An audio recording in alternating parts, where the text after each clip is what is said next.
Lembaga survei Poltreking merilis hasil temuannya terkait elektabilitas Cagup dan Cawagup di Pilgub Jawa Barat. Poltreking mencatat tingkat keterpilihan atau elektabilitas pasangan calon gubernur dan calon wakil gubernur di Pilgub Jawa Barat nomor urut 4, Deddy Mulyadi Erwan Setiawan, masih unggul jauh dari 3 pasangan lain yang menjadi rivalnya. Direktur Eksekutif Poltreking Hanta Yuda menjelaskan, elektabilitas pasangan Deddy Erwan berada di angka 65,9%. Disusul pasangan Ahmad Saiku Ilham Habibie 11,8%. Kemudian pasangan Acep Adang Ruhyat Gitalis Dwi Natarina di posisi ketiga dengan 5,2% dan JJ Wiradinata Ronald Surapraja 2,9%. Deddy Mulyadi Erwan Setiawan sebesar 65,9%. Nah, ini kalau kita perhatikan angka yang cukup meyakinkan ya, jaraknya cukup jauh. Diikuti dengan Ahmad Saiku Ilham Habibie 11,8%, jadi rentangnya sangat jauh sekali. Ini ada selisih lebih dari separuh pemilih, lebih dari 50%, tepatnya sekitar 54%. Jadi ada selisih 54,1%. Sebelumnya, Lembaga Survei Indikator Politik Indonesia juga merilis hasil temuannya di Pilgub Jawa Barat. Survei Indikator Politik mencatat tingkat keterpilihan atau elektabilitas pasangan calon gubernur dan wakil gubernur Jawa Barat, Deddy Mulyadi Erwan Setiawan, unggul jauh dari 3 pasangan lainnya sebesar 77,81%. Burhanuddin mengatakan Deddy Mulyadi mendapatkan limpahan dukungan usai Ridwan Kamil maju pada Pilkada Jakarta. Dia menambahkan sebagian kecil pendukung Ridwan Kamil juga berpindah ke Ahmad Saiku.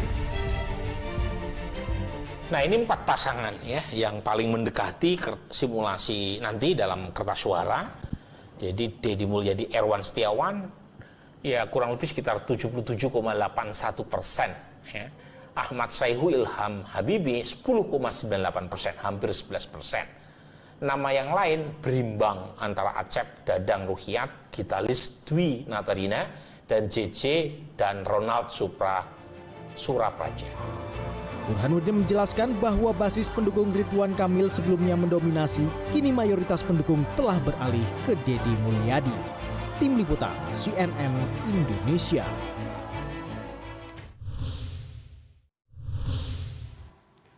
Survei terbaru elektabilitas paslon Pilgub Jabar kembali menempatkan Deddy Erwan pada posisi pertama dengan angka yang masih lebih dari 50%, sementara Ahmad Saiku Ilham Habibie hanya memiliki elektabilitas sekitar 12%, padahal Jabar juga dikenal sebagai basis pemilih dari PKS. Lalu apakah kondisi ini akan mencerminkan hasil pencoblosan pada November mendatang, atau kekuatan mesin partai pendukung dapat merubah kondisi dan bisa memperkecil jarak? Dan untuk menjawabnya, sudah bersama kami 3 orang narasumber. Ada Jubir PKS Muhammad Khalid, kemudian Ketua DPP Partai Golkar Dev Laksono, kemudian analis politik Universitas Pajajaran Firman Manan. Assalamualaikum, selamat malam Bang Dev, Mas Khalid, dan juga Pak Firman. Assalamualaikum, selamat malam. Waalaikumsalam. Gimana kabar? Semua Akang, sehat semua? Alhamdulillah sehat. Alhamdulillah dalam kabar baik. Para narasumber, terima kasih sudah berkenan bergabung. Saya ke Mas Khalid terlebih dahulu kalau begitu. Jadi Mas Khalid, dengan 2 survei ternyata Pak Saiku dan Ilham Habibie ini masih tertinggal jauh. Padahal kan kalau kemudian yang banyak kita tahu, PKS itu salah satu basisnya adalah di Jabar, walaupun hasil pileknya menempati posisi kedua ya bersama dengan Golkar 19 kursi begitu kemarin, Mas Khalid. Ya, tentu kita menghargai dan mengapresiasi dari lembaga survei. Ya. Tentu lembaga survei melakukan research atau survei secara akademik dan seharusnya bisa dipertanggungjawabkan. Begini, justru kami melihat di PKS ini dengan hasil dari survei itu kami menyambut baik. Kenapa? Karena baseline awal kita survei itu Pak Saiku itu beberapa kali disurvei itu cuma 1%. Sekarang naik menjadi 11 atau 12%. Artinya terjadi lompatan elektabilitas dari angka 1% menjadi 11 atau 12%. Padahal ini masih sangat awal ya. Seluruh instrumen yang ada dari mesin partai, kemudian kita memiliki 3 partai yang mendukung, PKS, kemudian Nasdem, dan P3. Tentu ini masih ada waktu untuk kita mengejar ketertinggalan. kita terus mengupayakan bertemu dengan simpul-simpul tokoh masyarakat karena wilayah Jawa Barat ini sangat luas Oke. dan perlu ada pendekatan khusus, karakteristik masing-masing wilayah itu berbeda-beda. Intinya adalah di Jawa Barat itu seringkali ada elements of surprise atau kejutan ya.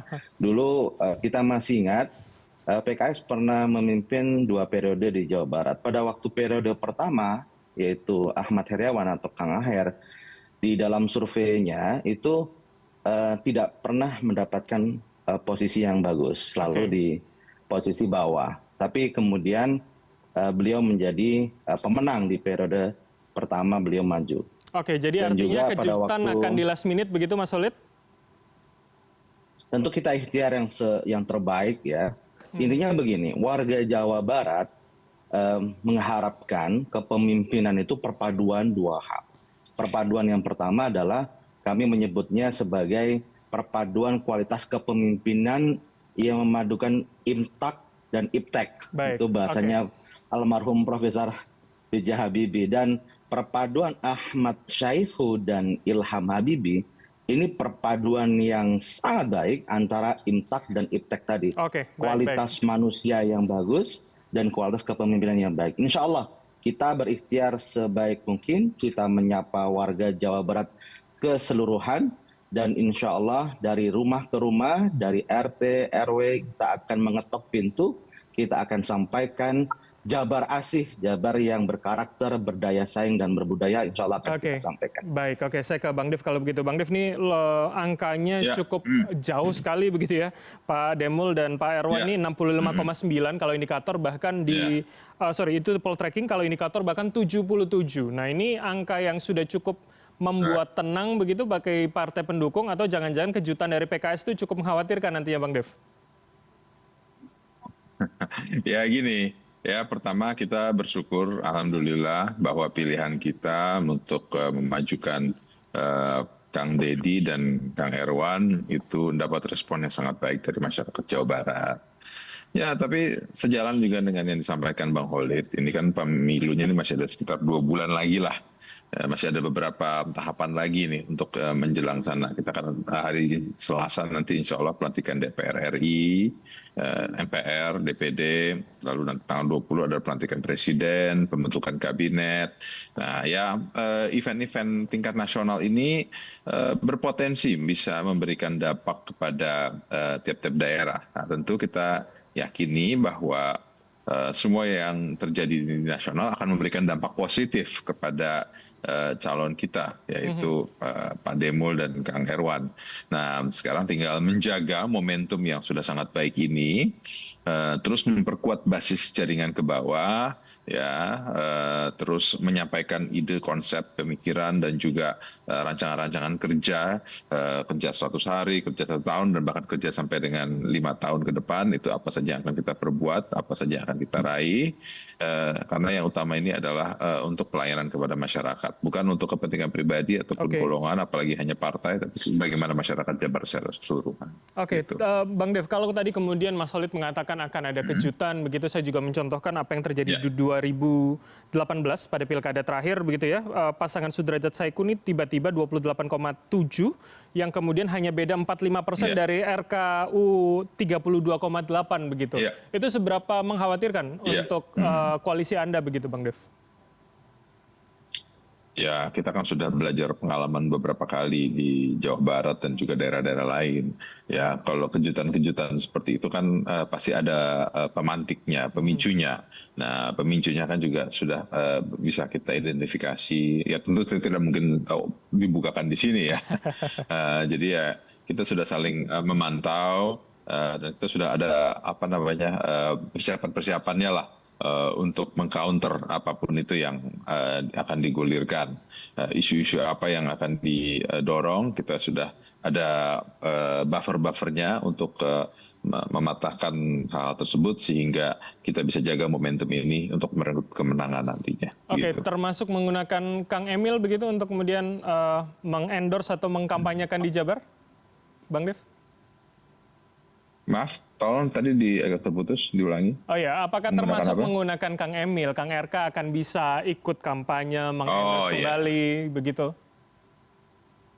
Ya, tentu itu juga sudah masuk dalam pertimbangan. Nah, tapi kan sekarang Kang Emil juga sedang fokus di DKI, jadi jangan sampai terpecah ya. Walaupun jaringan yang beliau sudah bangun selama 5 tahun memimpin Kota Bandung, 5 tahun memimpin Provinsi Jawa Barat, ya jaringan itu kan sudah diserahkan sepenuhnya kepada DPD Golkar Jawa Barat di bawah pimpinan Pak Aceh dan Kang Iswara.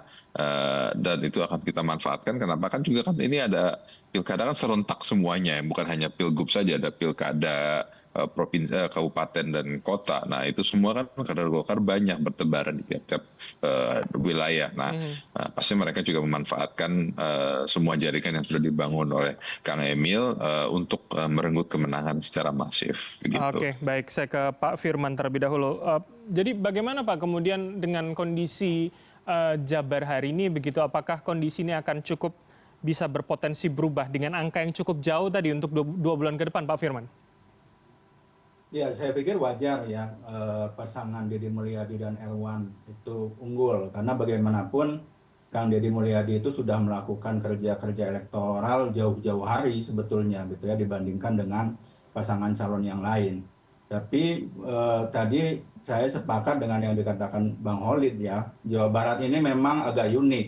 Jadi karakter pemilihnya itu memang swing voters dan menentukan pilihan itu justru di saat-saat terakhir. Nah makanya kenapa kemudian kita punya sejarah, tadi seperti Bang Holid katakan 3 kali pilgub ya, 2 kali dimenangkan oleh kader PKS, Kang Aher, lalu di 2018 terakhir itu juga pasangan Asyik Sudrajat Saihu ya yang tadinya suaranya tidak signifikan di akhir itu naik sangat signifikan ya karena kemudian itu tadi pemilih itu menentukan pilihan di saat-saat terakhir. Nah sehingga kemudian justru kerja-kerja elektoral yang dilakukan dalam masa kampanye termasuk di saat-saat terakhir itu menjadi penting. Nah apalagi memang kalau kita lihat salah satu keunggulan ya, kenapa kemudian PKS bisa menang di 2 pilgub 2008-2013, lalu kemudian juga bahkan hampir menang di 2018, karena kan memang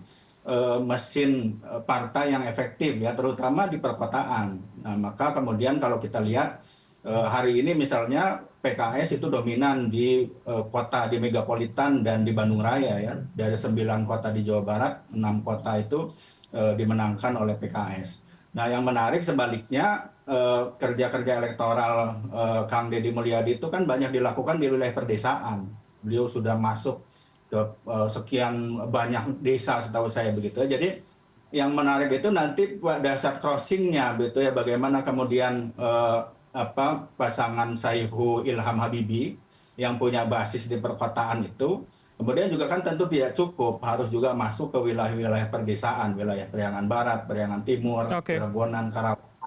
Sebaliknya Kang Deddy Mulyadi dan Erwan itu juga justru harus crossing ke perkotaan. Nah di situ ada kemungkinan kita akan melihat kompetisi yang menarik gitu ya di antara 2 pasangan untuk kemudian bisa memperluas basis pemilihnya. Oke, Pak Firman, ini yang menarik juga kalau kemudian dari survei poltreking itu ada survei personal begitu. Kalau Kang Erwan itu 20%, nama Ilham Habibie 16,6. Seberapa itu kemudian bisa mendongkrak elektabilitas pasangannya dengan kondisi penerimaan yang ada di basis-basis di Jawa Barat itu, Pak Firman? Ya, kalau pengalaman pilkada-pilkada sebelumnya ya, termasuk dalam Pilgub Jawa Barat, memang tentu figur calon gubernur itu yang lebih menentukan. Tetapi kan memang calon wakil gubernur seharusnya atau idealnya juga memperluas basis pemilih. Nah, contohnya misalnya seperti Kang Erwan ya, Kang Erwan itu kan sebetulnya dia punya basis di wilayah perkotaan karena beliau itu mantan ketua DPRD Kota Bandung, lalu kemudian kemarin terakhir menjadi wakil bupati di Sumedang. Jadi itu kan wilayah Bandung Raya, wilayah perkotaan. Jadi punya peluang kemudian untuk memperkuat yang tadi kalau Kang Deddy Mulyadi itu lebih kemudian pemilihnya basisnya di wilayah perdesaan. Nah, kalau untuk Pak Ahmad Saihu dan Ilham Habibie, nah ini memang yang agak sedikit problematik ya, karena keduanya memang lebih memunculkan figur pemimpin perkotaan gitu ya. Nah itu yang justru akan menjadi tantangan. Tetapi memang kalau mix-nya yang menarik dua pasangan ini kan, kalau Pak Ahmad Saihu dengan Pak Ilham Habibie itu gabungan antara figur religius dan nasionalis. Oke, baik. Itu yang seringkali kemudian digunakan, misalnya di Pilgub terakhir itu bagaimana Kang Emil berpasangan dengan Kang UU, kan figur nasionalis dan figur religius yang kemudian juga ternyata cukup efektif ya, berhasil memenangkan Pilgub 2018. Nah, pola itu yang kemudian juga sebetulnya bisa digunakan untuk kemudian mendorong kampanye yang efektif begitu ya, menggarap basis-basis pemilih Muslim, basis pemilih religius perkotaan, tapi sekaligus juga masuk ke wilayah perdesaan seperti di Priangan Barat, Priangan Timur, tapi kemudian juga basis-basis pemilih yang sekuler, misalnya di wilayah Cirebonan dan Karawangan. Oke, baik. Ini menarik. Anda sudah masuk dalam soal basis pemilih, bagaimana nasionalis religius, bagaimana dengan konsep rural urban begitu. Tapi yang ingin juga saya tanyakan Pak Firman, bagaimana dengan visi misi? Seberapa itu akan berpengaruh 2 bulan ke depan pada pemilih atau karakteristik pemilih yang ada di Jabar? Tapi jangan langsung jawab Pak Firman, karena kita akan jeda sejenak. Pemirsa, tetaplah bersama kami di Pilihan Indonesia.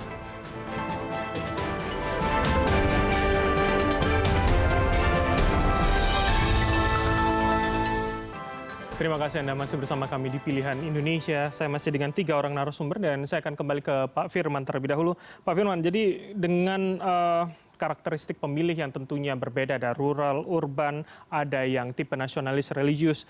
Seberapa visi misi nanti akan cukup mempengaruhi begitu, atau ketokohan yang ada hari ini sudah akan bisa menggambarkan, Pak?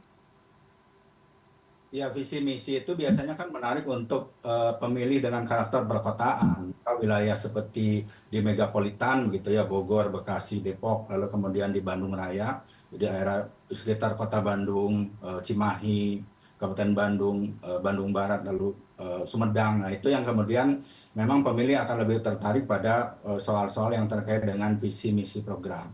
Tapi saya pikir kalau kemudian visi misi program itu diturunkan pada agenda-agenda kebijakan atau program yang konkret, nah itu juga justru akan menarik bagi pemilih-pemilih di wilayah perdesaan. Ya, sebagai contoh misalnya kalau di wilayah dapilnya Bang Dev gitu ya, di Indramayu, Cirebon, kalau bicara soal program konkret untuk para nelayan, para petani, itu juga tentu akan menjadi menarik bagi para pemilih di perdesaan. Apalagi kita tahu isu prioritas ya bagi mereka itu termasuk di wilayah perdesaan kan soal isu-isu yang terkait dengan ekonomi, harga kebutuhan pokok begitu ya, soal-soal lapangan kerja, soal kemiskinan. Nah, kalau itu yang kemudian diadres gitu ya, diturunkan dari visi misi program, saya pikir itu tidak hanya menjadi konsumsi dari pemilih di perkotaan, tapi juga justru bisa menjadi bagian untuk melakukan penetrasi begitu ya kepada para pemilih di perdesaan, sepanjang kemudian memang menurunkan visi misi program itu ke dalam program-program konkret yang memang betul-betul menyentuh kebutuhan dasar betul dari para pemilih begitu. Oke, baik, saya ke Bang Dev terlebih dahulu. Jadi artinya bagaimana kalau kemudian tantangannya ya membreakdown itu seperti kata Pak Firman tadi, seberapa itu bisa dilakukan oleh pasangan yang diusung partai Anda, Bang Dev? Ya, kalau kita bicara soal visi, misi, program kerja, tim segala macam itu sudah berjalan tentunya. Kan jaringan yang sudah dibangun, baik jaringan struktural daripada ataupun juga tim relawan, semuanya kan sudah melaksanakan fungsi-fungsinya tersebut. Ditambah lagi kan kita belum lama lah, belum sampai setahun kita selesai pemilu dari Februari 14 kemarin. Jadi baik itu relawan-relawan para caleg kemarin, terus juga saksi-saksi di tiap-tiap TPS. Itu rata-rata masih ada dan masih bisa dimanfaatkan kembali, tinggal direkrut kembali, tinggal dibekali lagi dengan apakah itu pengetahuan dan kebutuhannya untuk dilibatkan sebagai tim untuk menjaga suara. Karena kan yang ini ujung tombaknya kan di tiap-tiap TPS. Mereka yang harus mengingatkan para pemilih untuk datang ke TPS dan memilih dengan yang baik dan yang benar. Akan tapi kan pemilihan pilkada ini lebih simpel dibanding pileg ya. Pileg itu kan cukup kompleks karena suaranya saja ada berapa lembar suara, calegnya juga banyak. Kalau ini kan calonnya hanya 4, jadi lebih mudah untuk mengedukasi dan mensosialisasikan kepada masyarakat umum. Jadi gitu. maksud Anda menghidupkan